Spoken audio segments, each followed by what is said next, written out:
ፊልሙ የሚጀምረው በአንድ ሰላማዊ መንደር ውስጥ ሲሆን አንዲት ትንሽዬ ልጅ ከወንዝ ዳር ቁጭ ብላ ስትጫወት ያሳየናል። አባቷ ወደ እሷ መጥቶ ከወንዙ በጣም አትቅረቢ፣ ማትጠነቀቂ ከሆነ ደግሞ እዚህ ወንዝ ውስጥ ያለ ጭራቅ መጥቶ ጎትቶ ሊወስድሽ ይችላል ሲል እየቀለደ ይነግራታል። ሕፃኗ ልጅ አባቷ የሚላትን ነገር ከሰማች በኋላ ዝም ብላ ወደ ወንዙ ትመለከታለች። በድንገት ከወንዙ ውስጥ ብቅ ብሎ የወጣና የሆነ ነገር ያስፈራራታል። በዚህም በጣም ስለደነገጠች ማልቀስ ትጀምራለች። አባቷም ወደ ወንዙ ዘሎ ይገባና ለማሳቅ አስቂኝ የሆኑ እንቅስቃሴዎችን ማድረግ ሲጀምር እሷም መሳቅ ትጀምራለች። ነገር ግን ይህ ደስታ ለረጅም ጊዜ አልቆየም ነበር። ከውሃ ውስጥ አንዱ ጭራቅ ይወጣና አባትየውን ጎትቶ በመውሰድ ወንዙ በአባትየው ደም ይበከል ጀመር። ከዚህ አሳዛኝና አስደንጋጭ ሁኔታ በኋላ አንድ መነኩሴ ወደ መንደሩ ይመጣል። ሰይፉን በመጠቀም በወንዙ ውስጥ ያለን አንድ እንግዳ አሳ ይገድልና እዚህ ወንዙ ውስጥ ያለውን አንድ ጭራቅ የሆነውን አሳ ገድየዋለሁ በማለት ጥሩውን ዜና ለመንደሩ ሰዎች በሙሉ ይነግራቸዋል። ብዙም ሳይቆይ የታሪኩ ዋና ገጸ ባህሪ የሆነው ሸዋን የሚባለው ጎበዝ የሆነ የአጋንንት አዳኝ ይመጣል። ሸዋንም መነኩሴው ገደልኩ እያለ ሲያወራ የነበረው ኖርማል የሆነ አሳ መሆኑንና እውነተኛ የሆነው ጭራቅ አሁንም ወንዝ ውስጥ እንዳለ ይናገራል። ነገር ግን የመንደሩ ሰዎች እሱን እንደ ደካማ ሰው አድርገው ስላዩት ከአፉ የሚወጣውን ነገር ምንም ማመን አልፈለጉም ነበር። ጭራሽ ባሏ የሞተባት የህፃኗ ልጅ እናት ትመጣና ወደፊቱ የሚለፈልፈው ነገር እንዲያቆምና ከዚህ ቦታ ዞር እንዲል ታስጠነቅቀዋለች። መነኩሴውም እኔ የማደርገውን ነገር ለመቃረን የምትሞክረው አንተ ማን ነህ? ጮክ ብሎም ለመንደሩ ሰዎች በገመድ አስራችሁ በመስቀል ይህንን ሰው ቅጡት በማለት ትዕዛዝ ያስተላልፋል። የመንደሩ ሰዎችም የሱን ትዕዛዝ በሰሙ ጊዜ ያለምንም ማንገራገር በተባሉበት መሰረት ከወንዙ ላይ አድርገው ያስሩታል። አደጋውም ያለፈ መስሏቸው የመንደሩ ሰዎች በደስታ ወንዝ ውስጥ እየገቡ መዋኘት ይጀምራሉ። ሸዋን በገመድ ላይ ታስሮ እጁን ለማስለቀቅ እየታገለ እያለ እውነተኛ ውሃ ውስጥ ያለው ጭራቅ እነሱን ለመብላት ወደ እነሱ እየመጣ እያለ ይመለከታል። በህይወት መቆየት የሚፈልጉ ከሆነ በፍጥነት ከዛ ወንዝ ውስጥ ወጥተው ህይወታቸውን ማትረፍ እንዳለባቸው እየጮኸ ቢናገርም ነገር ግን የሚለውን ነገር ማንም ከቁም ነገር አልቆጠረውም ነበርና ሁሉም የሚያደርጉትን ነገር ማድረግ ይቀጥላሉ። ወዲያው ከተናገረ ብዙም ሳይቆይ ጭራቁ በአቅራቢያ ያገኙትን ሰዎች በሙሉ መመገብ ይጀምራል። ይህንን ሰዎቹ ሲመለከቱ ነፍስ ያውጭኝ በማለት ከወንዙ ለመውጣት እየታገሉ በቻሉት አቅም በሙሉ ህይወታቸውን ለማትረፍ ሞከሩ። ሸዋን ታዲያ ጭራቁ እንዲተዋችሁ የምትፈልጉ ከሆነ እንደ ሞተ ሰው ሆናችሁ መሬት ላይ ተኙ በማለት እየጮኸ ነገራቸው። እስካሁን ሲነግራቸው የነበረውን ነገር ባለማመን እንደ ሰው ባይቆጥሩትም ነገር ግን አሁንም ቢሆን የሰዎችን ህይወት ማትረፍ ይፈልግ ነበር። በዚህም ጊዜ የእሱን ትዕዛዝ በመስማት ሁሉም በቻሉት አቅም በሙሉ እንደ ሞተ ሰው ለማስመሰል ይሞክራሉ። ነገር ግን ቅድም ፊልሙ ሲጀምር አባቷ የሞተባት ልጅ ወደ እናቷ እየሮጠች እያለ ጭራቁ ይዛትና ወደ ወንዙ እየጎተተ ይወስዳት ጀመር። በዚህ ጊዜ እናትየው እየሮጠች በመሄድ የልጇን እግር ይዛ እንዲሁም ደግሞ ሌሎቹ የዚህ ከተማ ሰዎች እናትየውን እግር በመያዝ ልጅቷን ከመበላት ሊያድኗት ቢሞክሩ ነገር ግን ጭራቁ ሁሉም አይናቸው እያየ ነበር ትንሽየዋን ልጅ የተመገባት። በዚህ ጭራቅ ምክንያት ባሏን ያጣችውን ሚስት ልጇን አይኗ እያየ በምታጣ ጊዜ ንዴቷን መቆጣጠር ያቅታትና ይህንን ጭራቅ እኔ ራሴ ነኝ የምገለው በማለት ወደ ወንዙ ዘላ ብትገባም ነገር ግን እሷንም በአንድ ጉርሻ ለመጨረስ ጭራቁ ጊዜ አልፈጀበትም ነበር። ጭራቁ ወደ ሌላ ትንሽ ልጅ በፍጥነት በሚሄድበት ጊዜ ሸዋን በቦታው ይደርስና ልጁን ያድነዋል። የመንደሩ ሰዎችም እየተረባረቡ በመጨረሻም ጭራቁን ከውሃው ለማስወጣት ይችላሉ።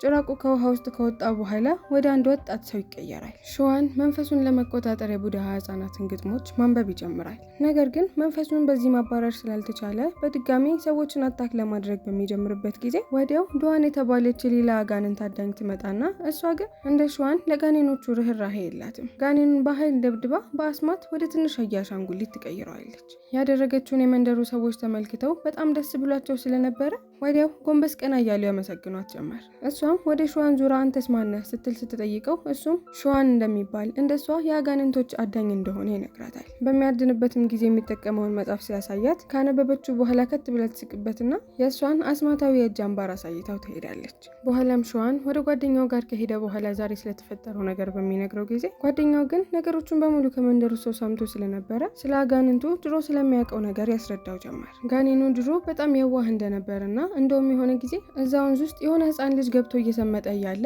አንስቶ ወደ ዳር በማውጣት ልጁን ከመስመጥ ያድነዋል። ነገር ግን የመንደሩ ሰዎች ይህንን ሲመለከቱ ህፃኑን ልጅ ወስዶ ሊያሰቃየው ነው በማለት ፍርሃትና ንዴት በተቀላቀለበት ስሜት ውስጥ ጭራቁን ይገሉትና ከገደሉት ደግሞ በኋላ ሬሳውን መልሰው ወደ ወንዙ ይወረውሩታል። ከዛ ጊዜ በኋላ ታዲያ መንፈሱ በበቀል ተሞልቶ ማድረግ የሚፈልገው ነገር ቢኖር ፊት ለፊቱ ያገኘውን ሰው በሙሉ መመገብ እንደሆነ ይነግረዋል። ሸዋን ታዲያ አሁን ላይ ያነበብኩኝ ጋኔኖቹን ወደ ሰላማዊነት ለመመለስ እኔም በሰላም አድርጌ የመሞክርበት መንገድ ይሰራልኛል በማለት ይጠይቀዋል። የድሮ ጓደኛውም አሁን የሚጠቀመው መጽሐፍ ምንም አይነት ጋኔንን እንደሚመልስ እንዲሁም ደግሞ አመፅን ወይንም ደግሞ ጋኔኖቹን ለማባረር ጉልበትን በሚጠቀምበት ጊዜ እነሱ ላይ ጥላቻ ወይንም ደግሞ መጥፎ ስሜትን ስለሚፈጥር የባሰ ወደ ጨለማ መንፈስ ሊለውጣቸው እንደሚችልና አሁን እያደረገ ያለውን ነገር በርትቶ እንዲቀጥል ይመክረዋል። ወዲያው ሲኑ ይቀየርና በጫካ ውስጥ ወደ ተሸሸገ አንድ ምግብ ቤት ይወስደናል። ታዲያ ጥንዶቹ ጭር ወዳለበት ምግብ ቤት በሩን ከፍተው ከገቡ በኋላ በሩን ማንም ሳይነካው በራሱ ይዘጋል። ቦታው ጭር ያለ ጨለማ እንዲሁም ደግሞ ማንም የማይታይበት አይነት ስለነበረ ጥንዶቹ መፍራት ይጀምራሉ። ወዲያው አስተናጋጆች ወደ እነሱ ይመጡና የተዘጋጀውን ለየት ያለ ምግብ ነው እናሳያችሁ በማለት የተዘጋ በር ይከፍታሉ። ከበሩ ጀርባ በደንብ አድርገው የበሰሉ አሳማዎች ተንጠልጥለው ነበር። ጥንዶቹን በተመለከቱት ነገር በጣም ተደስተው ቁጭ ብለው የቀረበላቸውን ምግብ ይመገቡ ጀመር። የሚመገቡት ምግብ በጣም ከመጣፈጡ የተነሳ ሼፉ እንዴት ባለሙያ ነው በማለት በተቀመጡበት እያደነቁት እያለ ሼፉ እየተመገቡበት ወዳለበት ክፍል ይገባል። ወዲያው ልጅቷ የስንት ዓመት ልምድ ቢኖርህ ነው እንደዚህ የሚጣፍጥ ምግብን ማብሰል የምትችለው በማለት ጥያቄዋን ስትጠይቀው ሼፉም ያለምንም ማስጠንቀቂያ ፊቱን በጣም ወደሚያስፈራ ጭራቅ ይቀይረው ጀመር። በዛች ቅጽበት ነበር ሼፉ ሰይጣን እንደሆነ የገባቸው። ሼፉ እነሱን አታክ ለማድረግ እነሱ ደግሞ ከዛ ቦታ ለማምለጥ በፍርሃት እየሞከሩ እያለ በጣም የሚያስፈራ ነገር ይመለከታሉ። ቅድም በጣም አምሯቸውና የሚያስጎመዥ መስሎ ሲታያቸው የነበሩት በደንብ አድርጎ የተሰራ አሳማ ሳይሆን በምትኩ የሞቱ ሰዎች ሰውነት ነበር። ባዩት ነገር ደርቀው በቀሩበት ሼፉ ይመጣና ሁለቱንም በአንድ ጊዜ ይገላቸዋል። በኋላ ላይ ሸዋን ይሄ ሁሉ ነገር ወደ ተፈጠረበት ሬስቶራንት በሩን በርግዶ ይገባል። ልክ እንደገባ አንዲት ቆንጅዬ የሆነች አስተናጋጅ ወደሱ ትመጣና እዚህ ሬስቶራንት ውስጥ የሚዘጋጀውን በጣም ስፔሻልና ልዩ የሆነውን ምግብ ላሳየህ በማለት ተዘቅዝቀው የተንጠለጠሉትን አሳማዎች በምታሳየው ጊዜ እንደ አጋንንት አዳኝ ወዲያው ነበር ፊት ለፊቱ የተንጠለጠለው አሳማ ሳይሆን የበሰሉ የሰዎች ሰውነት እንደሆነ፣ እዚህ ከመጡ በኋላ ደግሞ የሚገደሉት ሰዎች ለምግብነት እንደሚያቀርቧቸው ይገነዘባል። እዛው ረጋ ባለበት ሁሉንም ነገር አውቃለሁ ማስመሰልሽን አቁሚ በማለት ላስተናጋጇ ይነግራታል። እሷም ሰይጣን እንደሆነች እንዳወቀባትና ማስመሰል ከዚህ በኋላ ምንም እንደማይጠቅማት ከገባት በኋላ ወዲያው ፊቷ ወደሚያስፈራ ነገር ይቀየርና እሱን አታክ ለማድረግ ትሮጣለች። ነገር ግን ወዲያው ድዋን ትመጣና እነሱን ከጨረሰች በኋላ የሬስቶራንቱ ባለቤት ከጀርባዋ ይመጣል። ምንም ጊዜ ሳያቃጥሉ ከሱ ጋር መደባደብ ይጀምራሉ።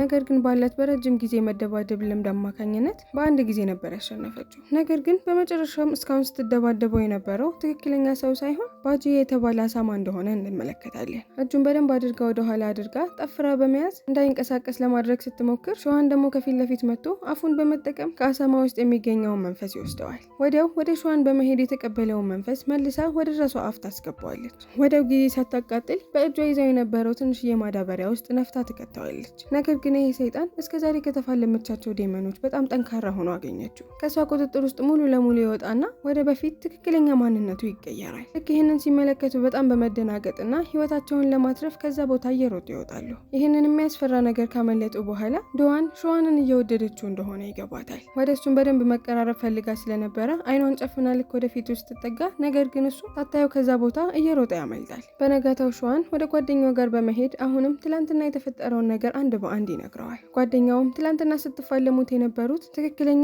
አሳማ የሆነ ሰይጣን ነበር። ከረጅም ጊዜያት በፊት የዋህ ነበር። ነገር ግን ሚስቱ ከከዳችው በኋላ የልብ ስብራቱን መቋቋም ስላቃተው አሁን ላይ ወዳለበት ማንነት ተቀይሮ ቀረ። ይህንን ኃይለኛ ጋኔን ለመለወጥና ለማሸነፍ የምትፈልግ ከሆነ ከሁሉም በላይ የሚፈራውንና ታላቅ የሆነውን የዝንጀሮ ንጉስ መፋለም አለብህ። ይህ የዝንጀሮ ንጉስ በጣም አደገኛ ስለነበረ በአንድ ተራራ ውስጥ በሚገኝ ትልቅ ዋሻ ውስጥ ቡድሃ ለ500 ዓመታት ዘግቶበት ወይንም ደግሞ አስሮት እንደቆየ ይነግረዋል። መሄድ የምትፈልግ ከሆነ ደግሞ ይሄ የዝንጀሮ ንጉስ የሚገኝበትን ትክክለኛ ቦታ ልነግርህ እችላለሁ። እዛ ቦታ በጣም ትልቅ የሚባል የቡድሃ ሐውልት ይገኛል። ከሱ አጠገብ ደግሞ ይሄ የዝንጀሮ ንጉስ የታሰረበት ትንሽዬ የሆነ ዋሻ አለ። የዝንጀሮ ንጉስ በጣም ጠንካራና ብልጥ ስለሆነ እንዳያታልልህ በደንብ አድርገህ ተጠንቀቅ። ሸዋን በተባለው መሰረት ጉዞውን ይጀምራል። ነገር ግን ብዙም ሳይቆይ እየተራመደ እያለ የተደበቀ ወጥመድ ውስጥ እግሩ ይገባበታል። ወዲያው የተሰበሰቡ ሰዎች ወደሱ ይመጣሉ።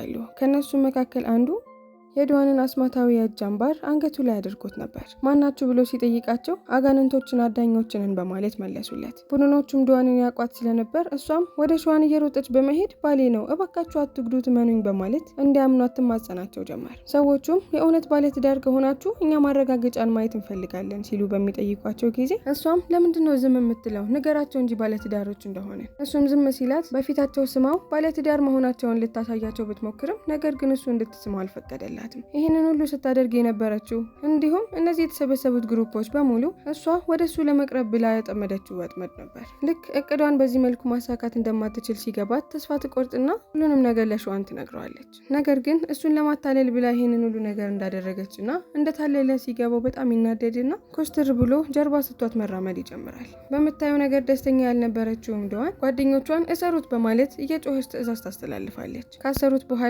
ከአንድ ሴቷ ጓደኛዋ ጋር ወደ ሌላ ቦታ በመሄድ እንዴት አድርጌ ነው እኔን እንዲወደኝ ማድረግ የምችለው በማለት ትጠይቃታለች። ጓደኛዋም እሱ ጋር ትሄጂና እኔ ከሩቅ የማሳየሽን ነገሮች በሙሉ ታደርጊያለሽ፣ ከዛ በኋላ አንቺ ፍቅር ነው ጠብ የሚለው በማለት ወደሱ ትልካታለች። ዶዋንም ጓደኛዋ ባለቻት መሰረት ወደሱ ከሄደች በኋላ ከሩቅ ደግሞ ማድረግ ያሉባትን እንቅስቃሴዎች እያሳየቻት እሷን ኮፒ በማድረግ ሸዋንን ለማማለል እንዲሁም ደግሞ እንዲወዳት ለማድረግ መሞከር ጀመረች። ነገር ግን ምንም ሊፈጠር አልቻለም። በዚህም ምክንያት በጣም ትበሳጭና ከታሰረበት ፈታው በኃይለኛው እየተጨቃጨቁ እያለ የአሳማ ዲመኑ ወደ እነሱ ቦታ እየተቃረበ እንደሆነ ያስተውላሉ። ዶዋን ለጓደኞቿ በፍጥነት ሰረገላውን ሄዱት ብላ ትጮህባቸዋለች። እነሱም በተባሉት መሰረት ሰረገላውን በኃይለኛው ለመንዳት ሲሞክሩ ጋኔኑም ደግሞ ፍጥነት ወደ እነሱ እየመጣ ሊደርስባቸው ጥቂት ይቀረዋል። አሁን ላይ አምልጠነዋል አይደርስብንም ብላ ዶዋን ፈታ ማለት በምትጀምርበት ጊዜ ከየት መጣ ሳይሉ ዴመኑ ሰረገላውን በመምታት ብትንትኑን ያወጣዋል። በመጨረሻም ዶዋን ራሷን ስታ ትገኛለች። ይህን ሲመለከት ሸዋን በጣም በመደንገጥ ወደሷ በፍጥነት በመሄድ ከወደቀበት አንስቶ እቅፍ አድርጎ ምን ላድርግ ብሎ እየተጨናነቀ ያለ ከትከት ብላ መሳቅ ትጀምራለች። አሁን እንደምትወደኝ አመንክ እያለች እየሳቀች ስትጠይቀው በመናደድ እንደማይወዳት ነግሯት ተነስቶ ይሄዳል። ወዲያው 3 አጋንንት አዳኞች በድንገት ይመጣሉ። አንደኛ የአሳማ ዴመኑን መጥቶ ካባረረው በኋላ ወዲያው ኃይለኛ የሆነ ጭቅጭቅ ውስጥ ይገባሉ። ከሶስታችን ማን ነው ጠንካራ? እኔ ነኝ ጠንካራ እያሉ እየተጨቃጨቁ እያለ በጣም በመናደድ ሸዋን ወደ እነሱ ይቀርብና አዳኞች እንደመሆናችሁ መጠን እርስ በርስ ከመጣላታችሁ ይልቅ አጋኔኑን ተባብራችሁ አድናችሁ መጣል ሲገባችሁ እንዴት ነው እንደዚህ እንደ ሕፃን የምትሆኑት በማለት ይጮህባቸዋል። አንዱም በዚህ ጊዜ ሸዋን ላይ ማሾፍ ሲጀምር ዶዋን በኩራት ከሸዋን አጠገብ እየተጠጋች እሱን እንደምታግዝና የተናገረው ነገር በሙሉ ደግሞ ልክ እንደሆነ ትናገራለች። ሸዋን ይሄንን ሲያይ በመደሰት ፋንታ በጣም ይናደድና የማደርገው ነገር ላይ በሙሉ ጣልቃ እየገባች እኔን ለማዘናጋት መሞከርሽን አቁሚ፣ ከፊቴ ጥፊልኝ በማለት ጮህባት። ይህንን ስትሰማ በጣም ትበሳጭና እያነበበ አጋንንቶቹን ለመዋጋት የሚጠቀምበትን መጽሐፍ ከደረቷ ውስጥ በማውጣት ቅድድድ አድርጋ ትበትነዋለች። በዚህም ጊዜ መጮህና መቆጣት በጣም ደክሞት ስለነበር ምንም ነገር ሳይናገር አንገቱን ብቻ ዝቅ በማድረግ ከዛ ቦታ ዞር ይላል። ከረጅም ጉዞ በኋላ ወደ ተባለበት አድራሻ ይደርሳል። ነገር ግን በቦታው ታገኛለህ የተባለውን ትልቅ የሆነ ጣውልት ሊያገኘው አልቻለም። አይኑን ቀስ አድርጎ ከድኖ በደንብ አድርጎ ከተመሰጠ በኋላ መልሶ አይኑን ሲከፍተው በድንገት ሁሉም ነገር ግልጽ እየሆነለት ይመጣል። የዝንጀሮች ንጉስም የታሰረበትን ዋሻ አግኝቶት ስለነበር ወደ ውስጥ በመግባት ቀስ ብሎ እንዴት አድርጌ ነው የአሳማውን ጋኔን ማሸነፍ የምችለው በማለት ይጠይቀዋል። ሰውየውም ቆንጆ ሴት ይዘህ ሂድ፣ ከዛ በኋላ እሷን ካየ በኋላ በስነስርዓት እንደሚረታልህ እርግጠኛ ነኝ ሲል መለሰለት። ልክ ይህንን እያወሩ እያለ ከየት መጣች ሳይባል ዶዋን በቦታው ትከሰትና ልክ ሸዋን ሲመለከታት ቆይ እሺ እዚህ ምን ልትሰሪ መጣው ልትይኝ ነው በማለት በጣም በድካም ስሜት ይጠይቃታል። እሷም እባክህ ብዙ ጥያቄ አትጠየቅ፣ ይልቅ ቆንጆ ሴት እንደሚያስፈልጋችሁ ሰምቻለሁ እያለች ቂን በማለት ወደሱ ትሄዳለች። የአሳማው ጋኔን ታዲያ በቦታው ሲመጣ ወዲያውኑ ጥቃት ማድረስ ይጀምራል። ነገር ግን የዝንጀሮ ንጉስ ከዋሻ ውስጥ ሆኖ በመጣራት የአሳማው ጋኔን ደግሞ ድምፅ ወደሰማበት ቦታ በሚሄድበት ጊዜ ዋሻ ውስጥ ይገባል። ዶዋንና ሸዋን ምን ተፈጠረ እዛ ውስጥ በማለት ተጨንቀው ወደ ቦታው ሲገኙ የዝንጀሮ ንጉስ የአሳማውን ጋኔን ወደ ትንሽዬ አሳማ ቀይሮት አቅፎት ይመለከቱታል። ዶዋን ወዲያው አስማታዊ ጨርቋን በመጠቀም አሳማውን ወደ ትንሽዬ አሳማ አሻንጉሊት ትቀይረውና ለሸዋን ትሰጠዋለች። ቀጥላም አስማታዊ ብራስሌቷን ወደ ቀለበት በመቀየር የሸዋን ጣት ላይ ታደርግለታለች። እሱም ኃይሉን ለመፈተሽ ፈልጎ ስለነበር ድንጋይ ያነሳና ቀለበቱን በኃይለኛው ሲመጣው እሷም ፊቷ ኮስተር ይልና ጣቱ ላይ አድርጋለት የነበረውን ቀለበት በማውጣት ከልብሷ ውስጥ ደግሞ ቅድም ቀዳዳበት የነበረውን መጽሐፍ ጠግነው ማንበብ ባልችልም ነገር ግን ይህንን መጽሐፍ ለመገጣጠም 3 ቀን ፈጅቶብኛል እንካ ስትል ትሰጠዋለች። ይህንንም በማድረጌ ምንም አይነት ጉዳት ፈጥሬብህ ከሆነ በጣም ይቅርታ በማለት ከዛ ቦታ ቀስ ብላ መራመድ ትጀምራለች። እሱም ወደ መጣበት ለመመለስ ጉዞውን ሊጀምር ሲል የዝንጀሮ አለቃ ድምፅ ወደ እሱ ሲጣራ ይሰማዋል። ከዋሻ ውስጥ ሆኖ ዛሬ የጨረቃ ብርሃን በደንብ የሚታይበት ቀን ነው ሲል ጠየቀው። ሸዋንም ቀና ብሎ ይመለከትና አዎ ሲል ይመልስለታል። አሁን ካለውበት ዋሻ ውስጥ ሆኜ ጨረቃን ማየት አልችልም፣ ምክንያቱም ቀዳዳይ በትልቅ አበባ ተሸፍናለች ትሆናለች ሲል ሲነግረው ሸዋንም ደግሞ የሆነ ጥሩ ስራ ከመሄዱ በፊት ማድረግ ፈልጎ ስለነበረ ጋርዶታል የተባለውን አበባ አንድ በአንድ ይነቅልለታል። ወዲያው ነቅሎ እንደጨረሰ ይዞት የነበረው አበባ እሳት መቀጣጠል ይጀምራል። ብዙም ሳይቆይ በቦታው የነበሩት ሳር ቅጠሎች በሙሉ መንደድ ይጀምራሉ። እነዚህ አበባዎች ነበሩ የዝሆንን ንጉስ እስካሁን ድረስ እዚህ ለ500 ዓመታት ታስሮ ሳይወጣ እንዲቆይ ያደረጉት። ታዲያ አሁን ላይ ሙሉ ለሙሉ ስለተቃጠሉ በመጨረሻም ነፃነቱን ሊያገኝ ነው። ልክ ከታሰረበት ታዲያ እንደወጣ ወደ ትክክለኛ መልኩ ይቀየርና ቡድሃ እንኳን ሊያስቆመኝ አይችልም አየህ በማለት መፎከር ይጀምራል። ሸዋንም አሁን ላይ ከዚህ ማምለጥህን አትይ፣ ቡድሃ እስካሁን ድረስ በህይወት አለ በማለት ሲነግረው ይህንን የሰማው የዝንጀሮ ንጉስ በጣም ይበሳጭና የሸዋንን ጸጉር ከመሃል ይነጭለታል። የቀሩትንም ጸጉሮች ያለ ርህራሄ እየነጫጨ ቡድሃ ማለት በጣም ውሸታም ነው፣ በሱ መታመንህንም ቢሆን እንደ ትልቅ ነገር አትየው፣ ምንም ዋጋ የለውም በማለት ይነግረዋል። እስኪ አሁን እዚህ መጥቶ እንደሚያድንህና እንደማያድንህ እናያለን በማለት እያስፈራራው እያለ ቅድም ሲጨቃጨቁ የነበሩት ሶስቱ የአጋንንት አዳኞች በቦታው ይገኛሉ። ያላቸውን አቅም ሙሉ ለሙሉ እየተጠቀሙ ሊገሉት ቢሞክሩም ነገር ግን እሱ በጣም ኃይለኛ የሚባል ስለነበረ አንድ በአንድ ይገላቸዋል። በመጨረሻም የቀረው ሸዋን ስለነበር እሱን ሊገለው ወደ እሱ በሚመጣበት ጊዜ ከጀርባው ዶዋን ትመጣና ልትፋለመው ብትሞክርም ነገር ግን እሷ ራሱ በፍጹም ልታሸንፈው አልቻለችም ነበር። እሷንም በሁለት እጆቹ አናቷን በደንብ አድርጎ ከመታት በኋላ ሞታ መሬት ላይ ትወድቃለች። የሞተችውን ዶዋን ታዲያ ሸዋን ሲመለከት እስከዛሬ ስትለው የነበረውን ነገር እንዲሁም ደግሞ ስታሳየው የነበረውን ፍቅር እያስታወሰ በጣም ትልቅ ወደሚባል ሀዘን ይገባል። አቅፏት ስቅስቅ ብሎ እያለቀሰ እያለ የዝንጀሮ ንጉስ ወደ ነሱ ይቀርብና ዶዋንን ከእጁ ቀምቶት ወደ ሰማይ ይወረውራታል። ወዲያው ሰውነቷ በጣም ትልቅ የሆነ ማብራትን ያበራና ብትንትን ብሎ አየር ላይ ይጠፋል። ዶዋን ታዲያ በተረጋጋ ሁኔታ መሬት ላይ ቁጭ ካለ በኋላ ወደ ቡድሃ በመጸለይ እርዳታን ይጠይቃል። ቡድሃም በመለኮታዊ ኃይሉ የዝንጀሮውን ንጉስ ልብ ወደ ደግነቱ ይመልስለታል። በመጨረሻም ሸዋን የመነኩሴነት ጉዞውን ይቀጥላል። በጉዞውም ላይ የዝንጀሮ ንጉስ የአሳማውና የውሃ አጋኔንም አብረውት ይሆናሉ። በዚህ ሁኔታ የዛሬው ፊልማችን ያልቃል። ከተመቻችሁ ሰብስክራይብ፣ ያልተመቻችሁ ነገር ካለ ደግሞ ኮሜንት ላይ ጻፉልኝ።